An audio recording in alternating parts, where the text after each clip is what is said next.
3 الفاظ ہوتے ہیں، اور 3 نئے الفاظ کو سیکھنے کے لیے تقریباً 3 فقرے سیکھیے تاکہ معنی کو سیکھنا آسان ہو جائے۔ تو یہاں پہ بھی آپ کے سامنے جو نئے الفاظ ہیں تو ان کو ہم فقروں کے اندر سیکھ رہے ہوں گے، وہ الگ الگ کلر کیے گئے ہیں، جیسے یؤمنون بالغیب ویقیمون الصلاۃ ومما رزقناہم ينفقون۔ تو اب ہم بڑھتے ہیں لفظی ترجمے کی طرف۔ تو لفظی ترجمہ ہے الذین، جو لوگ، یؤمنون ایمان لاتے ہیں، بالغیب غیب پر، ویقیمون الصلاۃ اور قائم کرتے ہیں نماز، ومما اور اس سے جو، رزقناہم ہم نے ان کو رزق دیا، ينفقون وہ خرچ کرتے ہیں۔ تو الذین جو لوگ، یؤمنون ایمان لاتے ہیں، بالغیب غیب پر، الذین جو لوگ، یؤمنون بالغیب ایمان لاتے ہیں غیب پر، یؤمنون بالغیب ایمان لاتے ہیں غیب پر، ویقیمون الصلاۃ اور قائم کرتے ہیں نماز، ایک مرتبہ پھر ویقیمون الصلاۃ اور قائم کرتے ہیں نماز، ومما اور اس سے جو، رزقناہم ہم نے ان کو رزق دیا، ومما رزقناہم اور اس سے جو ہم نے ان کو رزق دیا، ومما رزقناہم اور اس سے جو ہم نے ان کو رزق دیا، ينفقون وہ خرچ کرتے ہیں۔ تو ومما اصل میں یہ 3 الفاظ ہیں، وا اور من اس سے، اور ما جو روانی کے لیے یہاں پہ ترجمہ ہے، ومما اور اس سے جو، رزقناہم ہم نے ان کو رزق دیا، ينفقون وہ خرچ کرتے ہیں۔ رزقناہم بھی 2 الفاظ ہیں، رزقنا ہم نے رزق دیا، ہم ان کو، تو روانی کے لیے ہم نے ان کو رزق دیا، ينفقون الگ سے بھی ہم سیکھ سکتے ہیں، اردو کا لفظ ہے، اردو کے لفظ انفاق سے نکلا ہے یعنی خرچ کرنا، تو ينفقون وہ خرچ کرتے ہیں۔ تو اب ہم اس کی مختصر تشریح کی طرف بڑھتے ہیں۔ تو اس میں پہلی صفت جو بیان کی گئی ہے متقین کے لیے وہ کیا ہے؟ یؤمنون بالغیب، کہ وہ غیب کے اوپر ایمان لاتے ہیں۔ بہت سی چیزیں ایسی ہیں جن کے بارے میں ہم نہیں جانتے، کیونکہ ہمارے حواس ہمسا محدود ہیں، اس لیے پوری حقیقت کو سمجھنا اور جاننا ہمارے لیے بہت ہی مشکل کام ہے۔ اور متقین کے لیے پہلی صفت یہ ہے کہ وہ غیب پر ایمان لاتے ہیں۔ بہت ساری چیزیں ان سین ہیں، انسان اگر کوشش بھی کرے تو وہ ان سین چیزوں کی طرف ان کی دسترس نہیں ہو سکتی، کیونکہ انسان کے لیے لمیٹیشنز ہیں۔ ایون کہ جو دنیا انسان کے لیے مسخر کر دی گئی ہے، اس دنیا کی گہرائیوں کو بھی انسان ابھی تک معلوم نہیں کر سکا ہے۔ تو ہم یہ کہہ دیں کہ ہم سائنس کی مدد سے اور ٹیکنالوجی کی مدد سے ساری چیزیں دیکھ لیں گے، تو ایسا نہیں ہے، بلکہ الذین یؤمنون بالغیب، ہمیں غیب پہ ایمان لانا ہوگا اگر ہم حقیقی متقی اور مومن بننا چاہتے ہیں۔ تو ہمیں غیب کے اوپر ایمان لانا ہے۔ تو مومنین کی پہلی صفت ہے کہ وہ غیب کے اوپر ایمان لاتے ہیں۔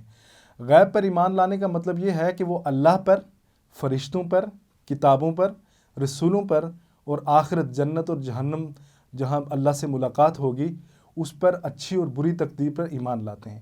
تو اب آپ یہ دیکھ لیں کہ اللہ تعالیٰ کو ڈائریکٹلی دیکھے بغیر، فرشتوں کو دیکھے بغیر وہ ایمان لاتے ہیں، پھر کتابوں پر ایمان لاتے ہیں، رسولوں پر ایمان لاتے ہیں، آخرت کے دن پر ایمان لاتے ہیں، جنت اور جہنم میں جو اللہ سے ملاقات وغیرہ ہوگی اس کے اوپر ایمان لاتے ہیں، اور اچھی اور بری تقدیر کے اوپر ایمان لاتے ہیں۔ اس کے بعد دوسری صفت جو بیان کی گئی ہے وہ یقیمون الصلاۃ، اور وہ قائم کرتے ہیں نماز۔ دراصل نماز قائم کرنا تقویٰ کو بڑھاتا ہے۔ یہ جو نماز کے لیے بار بار احکامات قرآن کے اندر آ رہے ہیں، اور کئی مرتبہ نماز کا تذکرہ، اور سب سے زیادہ ذکر کی جانے والی جو عبادت ہے جس کی نصیحت کی گئی ہے تو وہ نماز ہے۔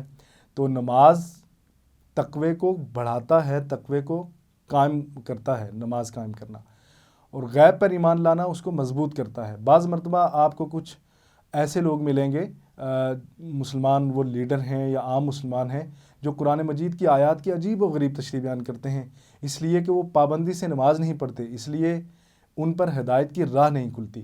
تو جو فرد نماز قائم نہیں کرتا اور وہ یہ سمجھے کہ وہ ہدایت یافتہ ہے، تو ایسا ممکن نہیں ہے، کیونکہ اللہ تعالیٰ نے ہدایت یافتہ لوگوں کی اور متقین کی جو صفات بیان کی ہیں، تو اس میں ایک صفت یہ بیان کی ہے کہ وہ نماز قائم کرنے والے ہوں گے، نماز قائم کرنے والے ہوں گے۔ تو تیسری صفت جو متقین کی بیان کی گئی ہے، وَمِمَّا رَزَقْنَاهُمْ يُنْفِقُونَ، وہ صرف زکوٰۃ ہی نہیں دیتے بلکہ اس کے علاوہ بھی خرچ کرتے ہیں، وہ خرچ کرنے والے ہوتے ہیں۔ لَن تَنَالُوا الْبِرَّ حَتَّىٰ تُنْفِقُوا مِمَّا تُحِبُّونَ، چوتھے پارے میں ہے۔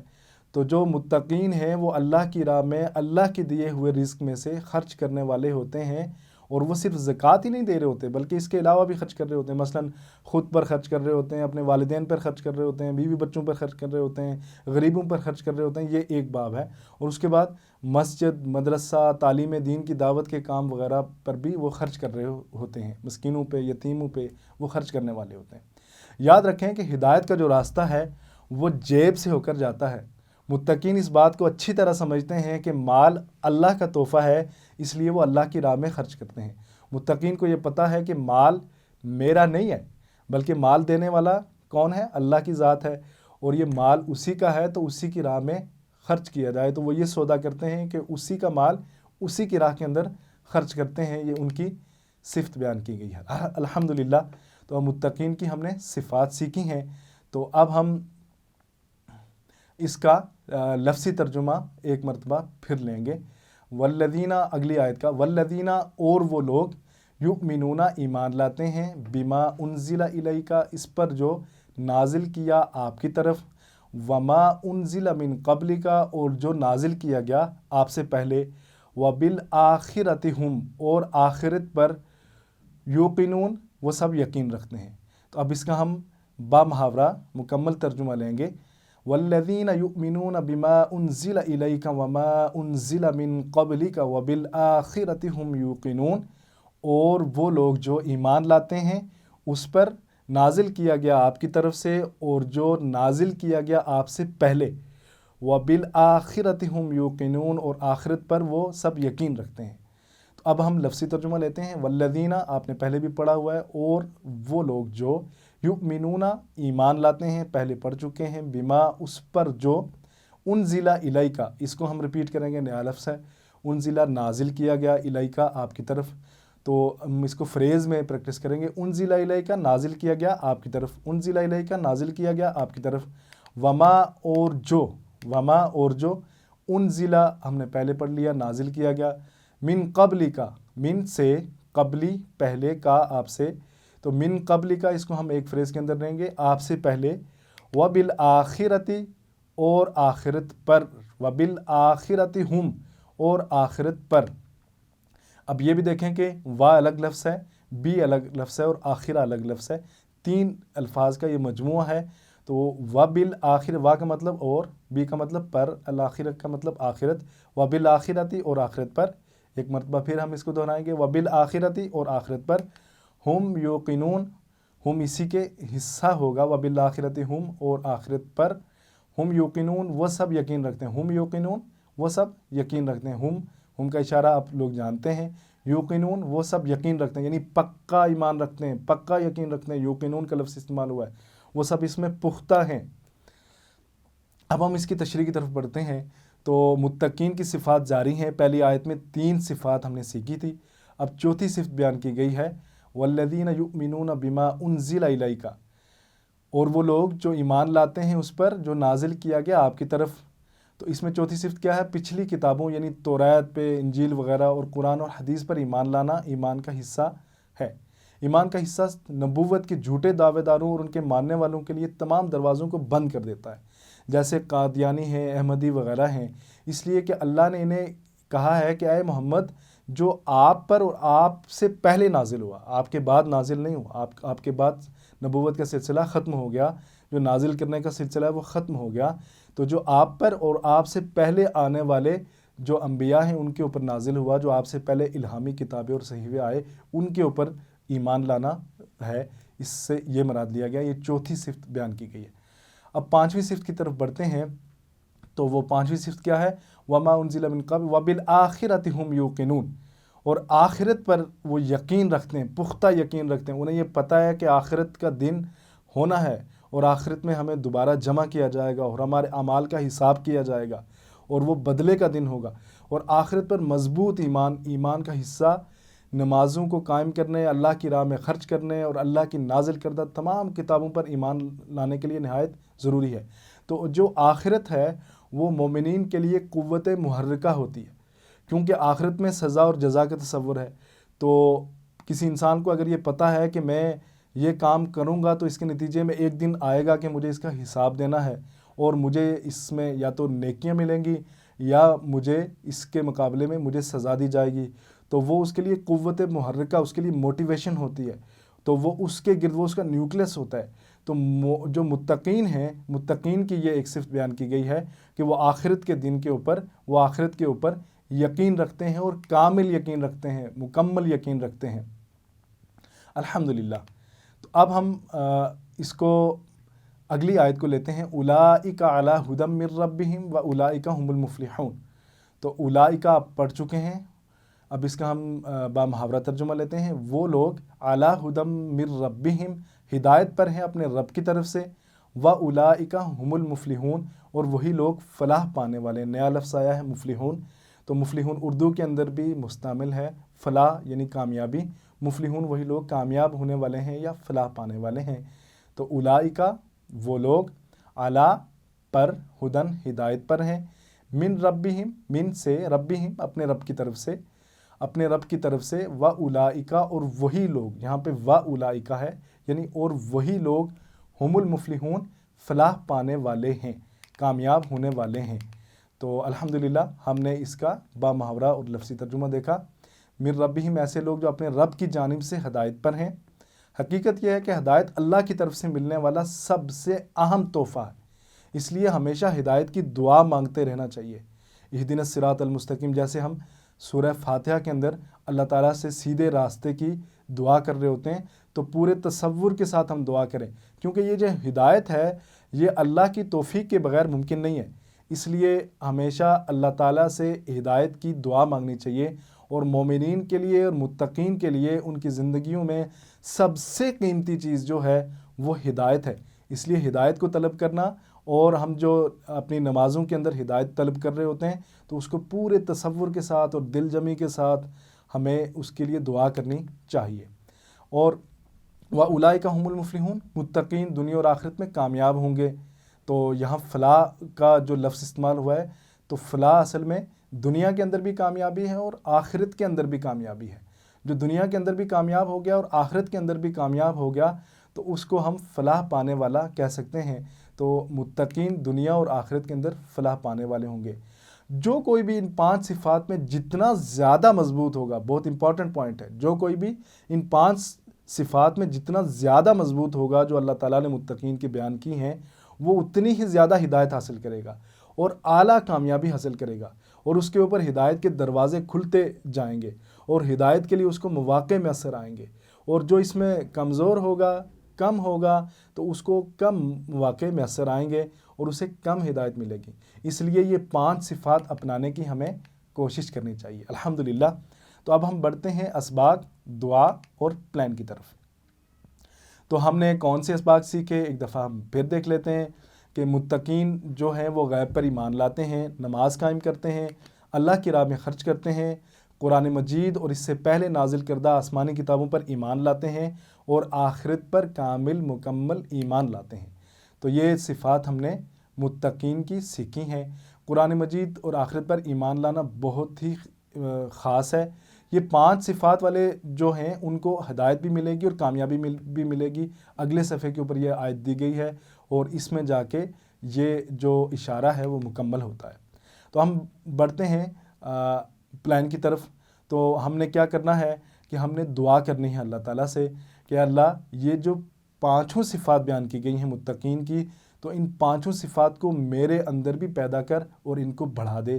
اور ہم ایک اور دعا کر سکتے ہیں جو حضرت ابراہیم علیہ السلام نے کی تھی، اور وہ تھی نماز سے متعلق، رب جعلنی مقیم الصلاۃ ومن ذریتی ربنا وتقبل دعا۔ تو کیا دعا ہے؟ رب جعلنی، اے میرے رب بنا دے مجھے مقیم الصلاۃ، نماز قائم کرنے والا، ومن ذریتی اور میری اولاد کو، ربنا اے ہمارے رب، وتقبل دعا اور ہماری دعا کو قبول فرما۔ تو اب اس کی روشنی میں ہم نے اپنا احتساب کرنا ہے ان 5 صفات کو ذہن میں رکھتے ہوئے کہ اس وقت تک ہمارا کیا سٹیٹس ہے، ماضی میں ہم ان صفات کے اعتبار سے کہاں پہ ہیں، اور پھر اس کے بعد پلان بنانا ہے، اور پلان انتہائی آسان ہے انشاءاللہ۔ میں ہمیشہ اللہ کے راستے میں وقت صرف کرنے کا پلان بناتا ہوں۔ مثال کے طور پہ میں اللہ کی راہ میں پیسہ لگاؤں گا، اللہ کی راہ میں وقت دوں گا، تو ان 5 صفات کو ذہن میں رکھتے ہوئے ان پانچوں صفات کے بارے میں آپ نے اپنی منصوبہ بندی کرنی ہے مستقبل کے لیے، اور پھر انہی پانچوں صفات کی تبلیغ کرنی ہے الحمدللہ۔ تو اب ہم گرامر کے حصے کی طرف بڑھتے ہیں، تو ہم یہ دیکھتے ہیں کہ اس سبق میں اسماء اور افعال کون کون سے آئے ہیں۔ تو سب سے پہلے ہم لیتے ہیں اسماء کو۔ تو اسماء میں جو پہلا اسم ہے وہ ہے صلاۃ۔ یہ ہم پہلے بھی پچھلے کورس میں بھی پڑھ چکے ہیں۔ صلاۃ کا مطلب کیا ہوتا ہے؟ نماز، اور صلوات بہت ساری نمازیں۔ تو اس کے بعد ہم دیکھتے ہیں دوسرا اسم کون سا ہے۔ تو دوسرا اسم صحت مند اسم ہے مفلحون۔ مفلحون سے ہے مفلح۔ مفلح اس کی سنگولر ہے، اور مفلحون اس کی پلورل یعنی جمع ہے، اور اس کی ایک جمع اور بھی ہے، کون سی؟ مفلحین۔ تو مفلح، مفلحون، مفلحین، صلاۃ، صلوات، مفلح، مفلحون، مفلحین۔ مفلح کامیاب ہونے والا، مفلحون بہت سارے کامیاب ہونے والا، اور مفلحین بہت سارے کامیاب ہونے والے۔ اب ہم تین حرفی صحیح افعال یعنی جو فتح، نصر، ضرب، سمع کے پیٹرن پہ آئے ہیں ان کو یہاں پہ آئیڈینٹیفائی کرنے کی کوشش کریں گے۔ تو سب سے پہلا جو فعل ہے وہ ہے رزقناہم۔ تو رزقناہم رزقہ سے ہے، تو اس کی ہم چابیاں کرتے ہیں۔ رزقہ، یرزق، ارزق، رزقہ، یرزق، ارزق، رازق، مرزوق، رزق، رازق، مرزوق، رزق۔ اور یہ قرآن حکیم میں 122 مرتبہ استعمال ہوا ہے الحمدللہ۔ اس کے اندر کوئی اور فعل نہیں ہے الحمدللہ۔ تو ہم نے آج افعال اور اسماء سیکھے، اور متقین کی صفات سیکھیں، لفظی ترجمہ اور بامحاورہ ترجمہ سیکھا۔ آؤ قرآن سمجھیں آسان طریقے سے۔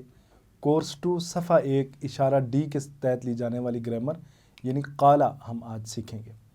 تو اس سبق میں قالا کو سیکھا جائے گا جو قرآن حکیم میں 1715 مرتبہ استعمال ہوا ہے ماشاءاللہ۔ تو پہلے ہم لیتے ہیں کمزور حروف۔ تو کمزور حروف کون سے ہیں؟ آپ نے پہلے بھی سیکھے ہوئے ہیں، واو، یا اور الف۔ ان کو کمزور کس لیے کہا جاتا ہے؟ اس لیے کہ جب کمزور یا بیمار آدمی تکلیف کی حالت میں ہو تو وہ اسی قسم کی آواز نکالتا ہے، او، ای، آ۔ اس لیے واو، یا اور الف کو کمزور حروف کہا جاتا ہے۔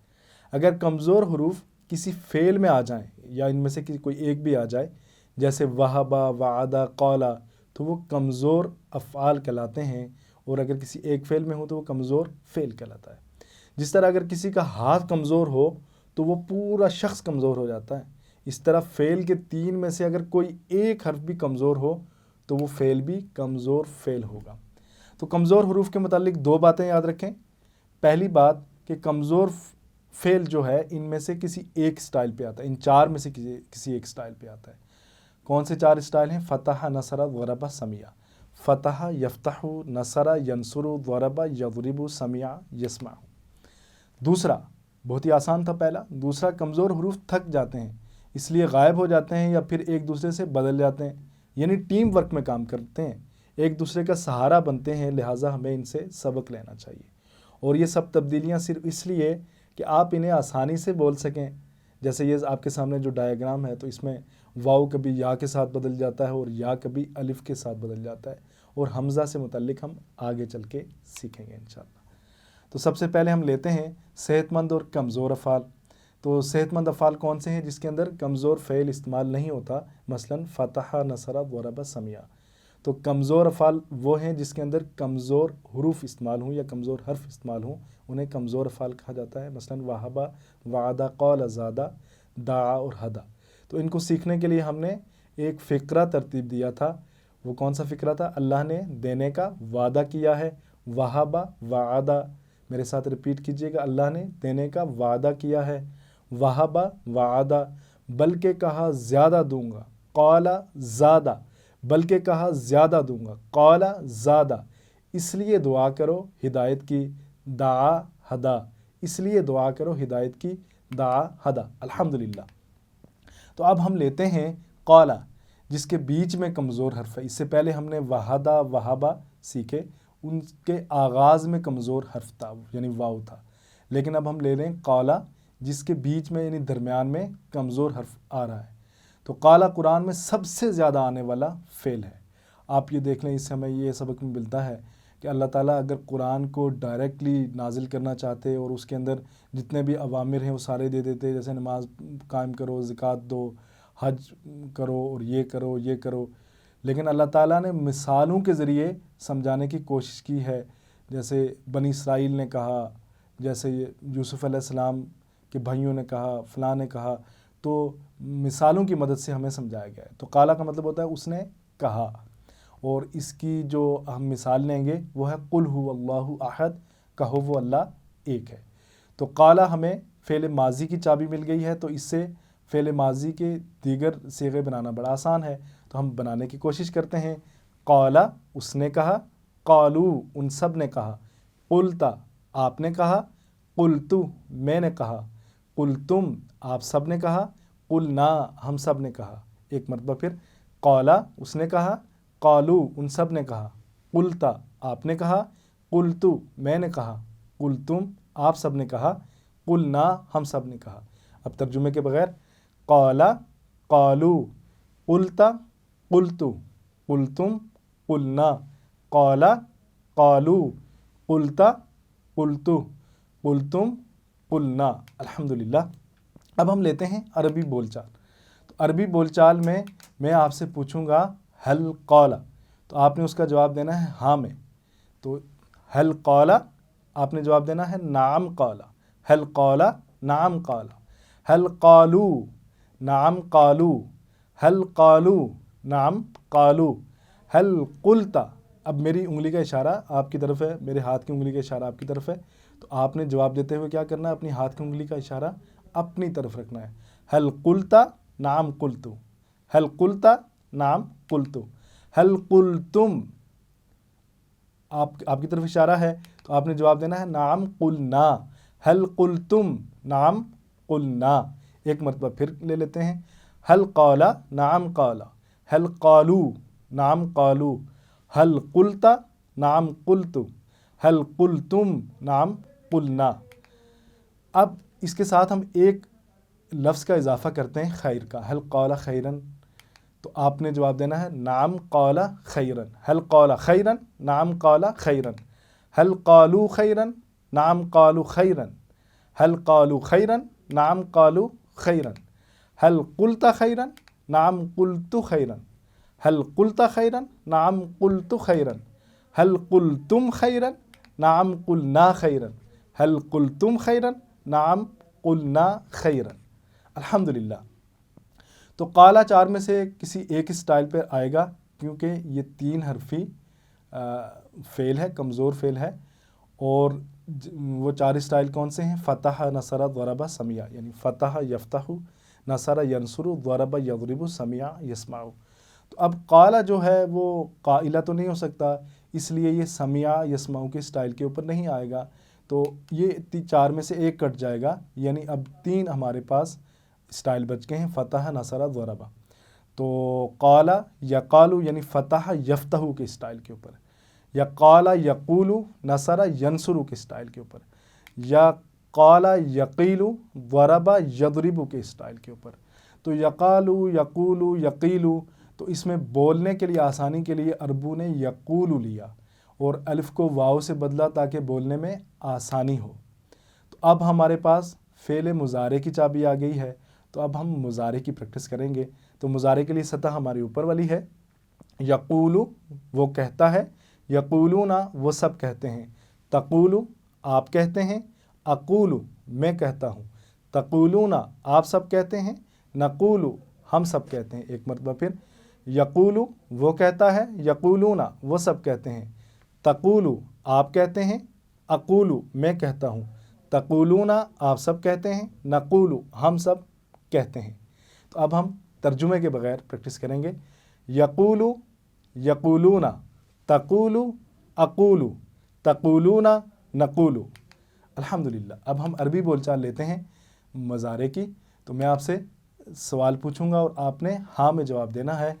حل یقولو نعم یقولو، حل یقولون نعم یقولون، حل یقولون نعم یقولون، حل تقولو، تو آپ کا جواب ہوگا نعم اقولو، حل تقولو نعم اقولو، حل تقولون نعم نقولو، حل تقولون نعم نقولو۔ الحمدللہ۔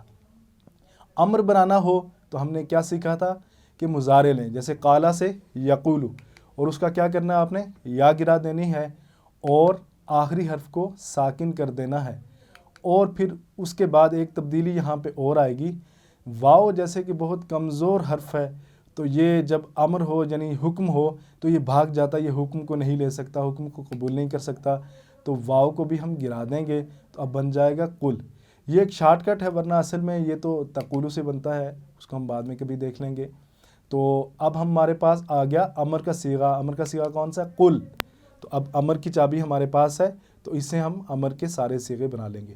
قل کا اشارہ کیا ہے؟ قل کہہ, قولو کہہ دو, کہو. بہت سارے لوگوں کو کہا گیا کہو. لا تقل لا تقولو, قل قولو, لا تقل لا تقولو. قل کہہ, قولو کہو, لا تقل مت کہہ, لا تقولو مت کہو. قل قولو لا تقل لا تقولو. اب عربی بول چال لیتے ہیں ہم امر کے صیغے کی. تو میں کہوں گا قل تو آپ نے اس کا جواب دینا ہے اقول. قل اقولو, قل اقولو, قولو نقولو, قولو نقولو. اب اس کے ساتھ ایک لفظ کا میں اضافہ کروں گا. قل خیرن تو آپ کہیں گے اقول خیرن. قل خیرن اقول خیرن. قولو خیرن نقول خیرن. قل خیرن اقول خیرن. قولو خیرن نقول خیرن. میں اب اس میں نہیں کا اضافہ کرتا ہوں. لا تقل تو آپ نے جواب دینا ہے لا اقولو. لا تقل لا اقولو. لا تقولو لا نقولو. لا تقولو لا نقولو. الحمدللہ تو ہم نے امر اور نہیں کو یہاں پہ سیکھ لیا. اب ہم بڑھتے ہیں فاعل مفعول اور فعل کی طرف. تو اس میں فاعل کیا ہے؟ قائل.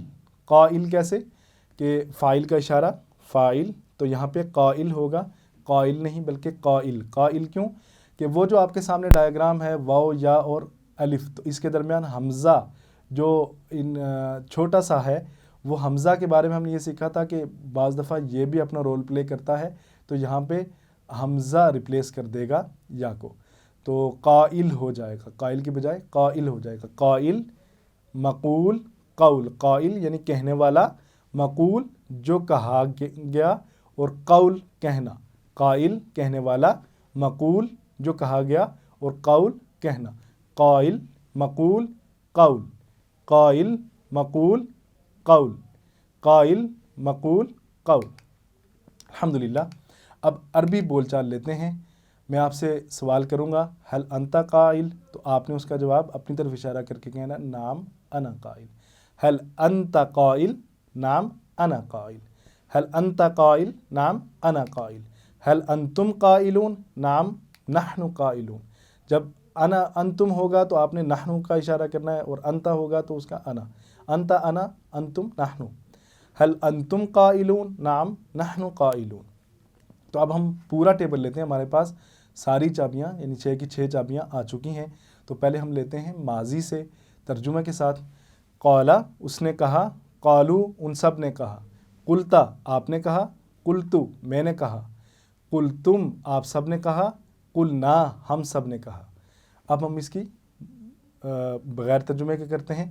قالا قالو قلتا قلتو قلتم قلنا. اب ہم مضارع کی چابی لیتے ہیں. یقولو یقولون, یقولو وہ کہتا ہے, یقولون وہ سب کہتے ہیں, تقولو آپ کہتے ہیں, اقولو میں کہتا ہوں, تقولون آپ سب کہتے ہیں, نقولو ہم کہتے ہیں. تو بغیر ترجمے کے کریں گے. یقولو یقولون, تقولو اقولو, تقولون نقولو. اب ہم امر کا صیغہ لیتے ہیں. قل کہہ, قولو کہو, لا تقل مت کہہ, لا تقولو مت کہو, قل قولو لا تقل لا تقولو, قل قولو, قل قولو لا تقل لا تقولو. اب ہم اس کی فاعل مفعول و فعل لیتے ہیں. قائل مقول قول. قائل کہنے والا, مقول جو کہا گیا اور قول کہنا. اب 2 صیغے رہ گئے, کون سے؟ مؤنث کا رہ گیا ہے. تو وہ کیا تھا؟ ہوا فعل ہیا فعلت. تو ہوا قال ہیا قالت, اور ہوا یفعل ہیا تفعل, ہوا یقول ہیا تقول. تو ہم نے کون سے صیغے سیکھے؟ قالت تقولو، قالت تقولو، الحمدللہ۔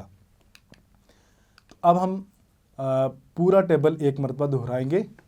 قال، قالو، قلتا، قلتو، قلتم، قلنا، یقولو، یقولون، تقولو، اقولو، تقولون، نقولو، قل، قولو، لا تقل، لا تقولو، قائل، مقول، قول، قالت، تقولو، الحمدللہ۔ تو اب آپ کے پاس 6 چابیاں آ گئی ہیں، یعنی قالا ماضی کی چابی ہے تو اس سے آپ قالا سے ساری نکلیں گے، قالا، قالو، قلتا۔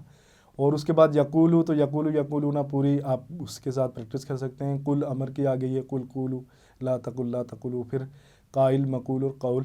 تو اس کے ساتھ آپ ہم ایک مرتبہ ایک ایک چابی کی پریکٹس کرتے ہیں۔ قال، یقولو، قل، قال، یقولو، قل، قائل، مقول، قول، قائل، مقول، قول، الحمدللہ۔ تو ہمارا یہ سبق اپنے اختتام کو پہنچتا ہے۔ تو اسی پیٹرن کے اوپر ہے تابع، آپ اپنے طور پہ اس کو پریکٹس کرنے کی کوشش کریں گے اور اس کی ماضی، مضارع، امر اور نہی اور فاعل، مفعول، فعل بنائیں گے اور پورا ٹیبل دہرائیں گے۔ ہم نے ایک قسم کے کمزور حروف والے افعال سیکھے ہیں جیسے قالا، جو نصرہ، ینصرو کے سٹائل پر ہے۔ تو اب ہم ان افعال کو یاد کرتے ہیں جن کو ہم نے اب تک سیکھا ہے۔ تو اس کے لیے ہم نے ایک فقرہ ترتیب دیا تھا، اللہ نے دینے کا وعدہ کیا ہے، وہبہ، وعدہ، الحمدللہ۔ تو اس کے ساتھ ہی ہمارا یہ سبق اپنے اختتام کو پہنچتا ہے۔ تو آپ سے گزارش ہے کہ آپ جب یہ ویڈیوز دیکھ رہے ہوں تو جہاں پہ بھی پریکٹس آئے تو آپ ویڈیو کو پاز کیجئے، وہاں پہ اس پریکٹس کو کیجئے، بار بار دہرائیے، اپنے دوستوں کے ساتھ مل کر ویڈیوز کو دیکھیے، اور اگر آپ وقت نہیں دے سکتے تو ویڈیو پلے کیجئے، کلاس کو ترتیب دیجئے اور ویڈیو سے آپ اپنی کلاس کو چلائیے۔ تو اللہ تعالیٰ سے دعا ہے کہ اللہ ہمیں قرآن پڑھنے، سمجھنے، غور کرنے، عمل کرنے، پھیلانے اور یاد کرنے کی توفیق عطا فرما۔ سبحانک اللہم و بحمدک، نشہد ان لا الہ الا انت، نستغفرک و نتوب الیک۔ جزاکم اللہ خیر۔